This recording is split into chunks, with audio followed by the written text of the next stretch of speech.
जब ये मुट्ठी बन जाती है तो एक ताकत बन जाती है।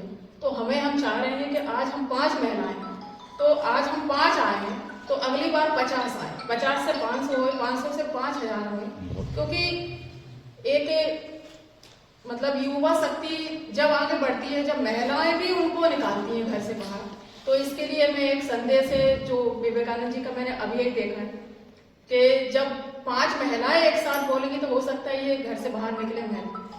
तो मैं ये 5 में से एक विचार पढ़, जो तुम सोचते हो वो हो जाएगा।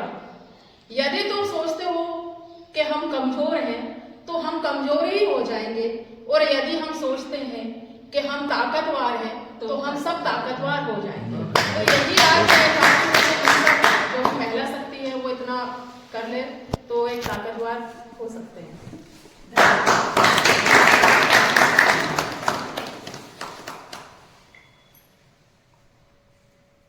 खासकर हमारे बच्चों के लिए आज का ये दिन युवा दिवस के रूप में इसीलिए मनाया गया कि स्वामी जी की जो प्रेरणा थी, उनके जो विचार थे, वो आज आप सब लोगों को ग्रहण करने, उन विचारों पे आपको चलना है। आप ही देश को आगे पहुंचाएंगे, देश का विकास करेंगे, देश को एक ऐसी स्थिति में पहुंचाएंगे जो उनने सपने देखे थे कि भारतवर्ष को विश्व गुरु बनने का जो उनका सपना था, उनने उस चीज को पूरा किया। आज आप लोगों की जिम्मेदारी है कि आप उनके सपने को पूरा करें, प्रगति के साथ कार्य करें, मेहनत करें, लगन के साथ अपनी पढ़ाई पूरी करें, एक लक्ष्य बनाएं। उस लक्ष्य पे तब तक आप कायम रहें जब तक आपको सफलता नहीं मिल जाती है।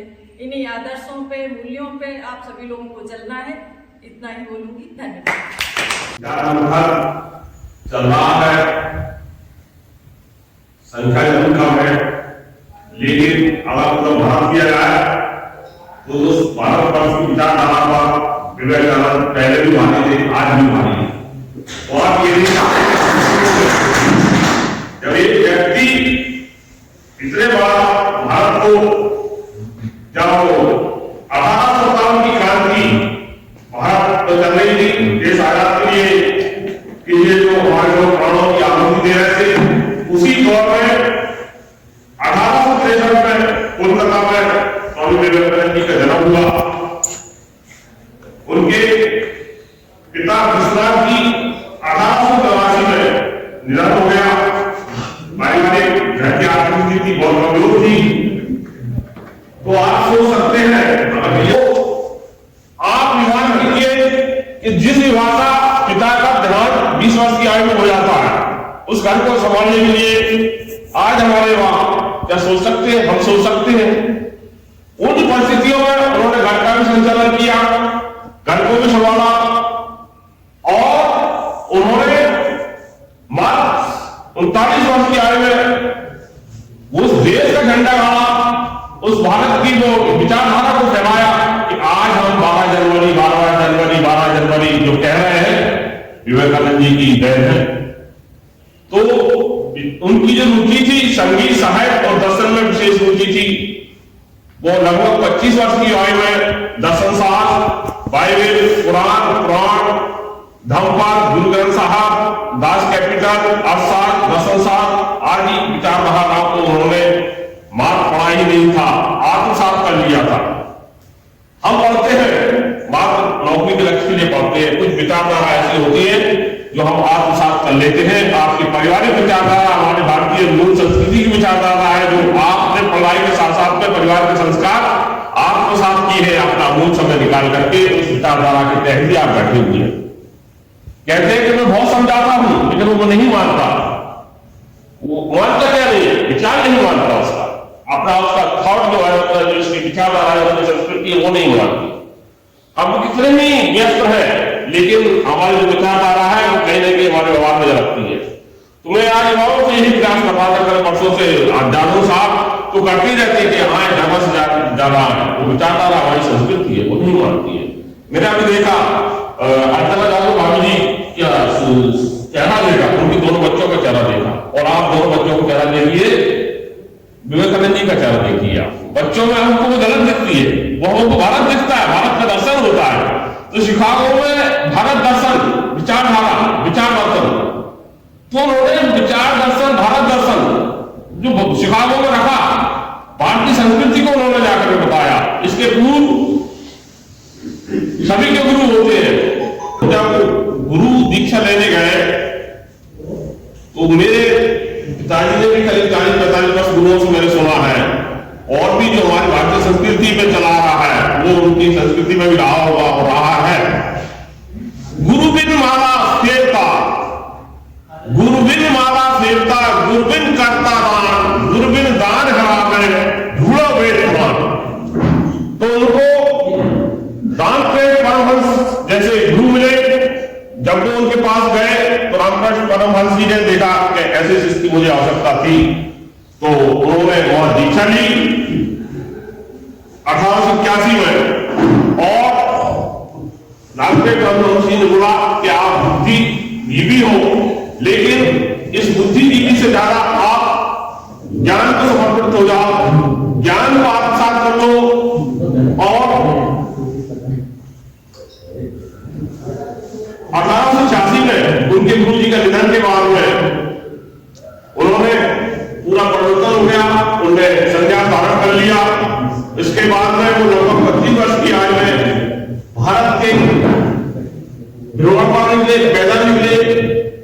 जब व्यक्ति जाता है तो उस देश का वातावरण को देखता है। उन्होंने देश में जब देखा पैदल चल के, तो हमारे देश में वास्तव में उस समय बहुत गरीबी थी, बहुत दयनीय स्थिति थी। उन्होंने जब भारत को देखा, भारत को पढ़ा, भारत को महसूस किया, इसी दुख दर्द को उन्होंने जाना, उसको समझा।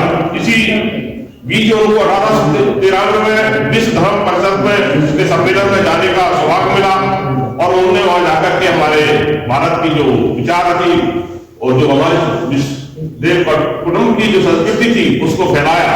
उन्होंने वहां लोगों को जोड़ा, लोगों को उन्होंने अपने भारतीय संस्कृति सनातन धर्म को, जिसको हम आज हिंदुत्व कहते हैं, उसको बताया लोगों को। सबको जोड़ने वाली जो छाप छोड़ी, आज भी उनके विचारों को भारत ही नहीं, युवाएं नहीं और विश्व भी मानता है।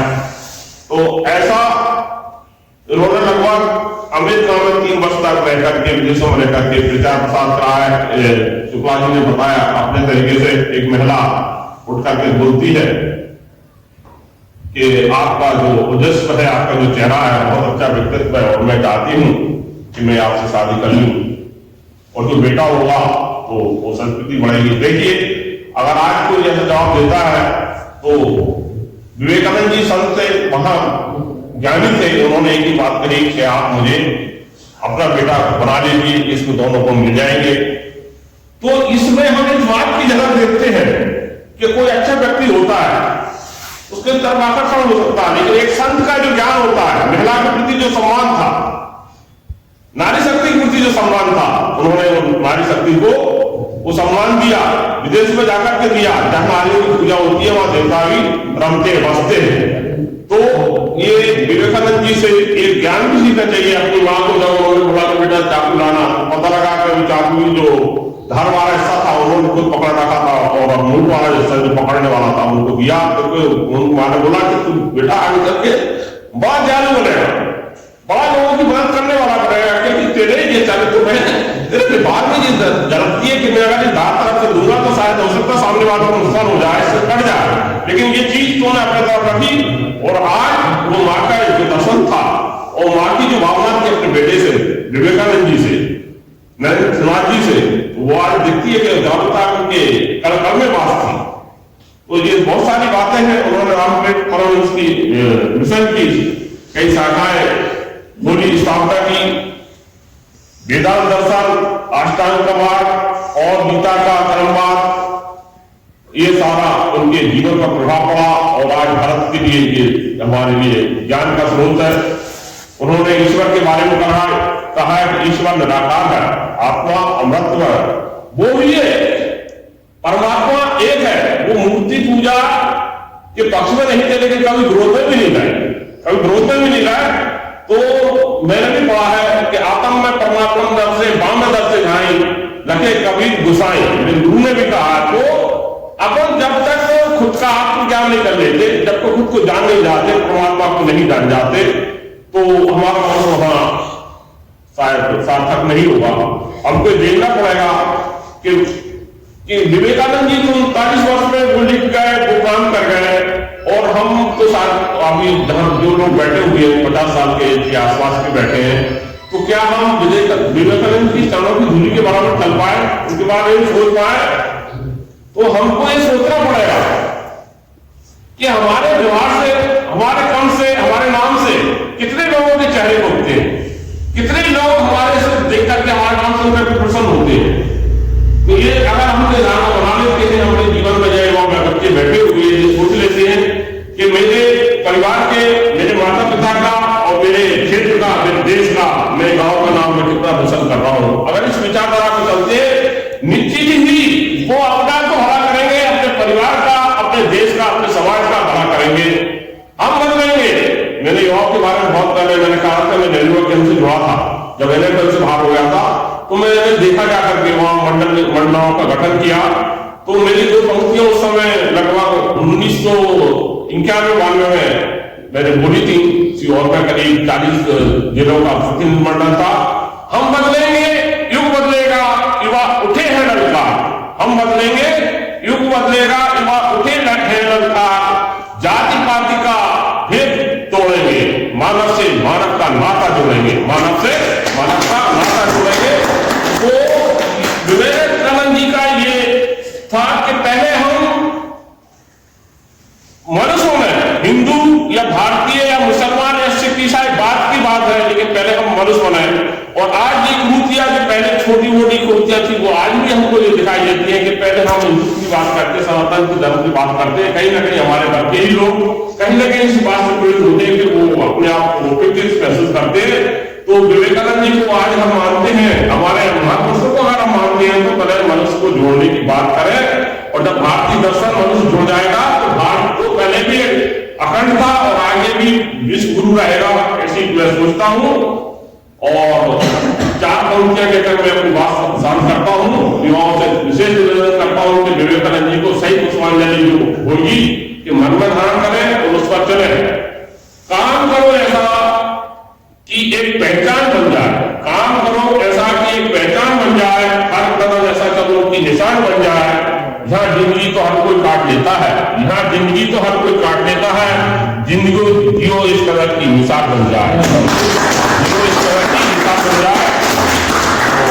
विवेकानंद जी को मैं पुनः सत्संग नमन करता हूँ। बोलने को बहुत सारी बातें हैं, उनके अगर थोड़ा से भी उनके सम्मान कर हम चल जाए तो हम सबका जीवन सार्थक होगा। हमारी भारत और की भूमि का नाम हमेशा अमिट रहेगा।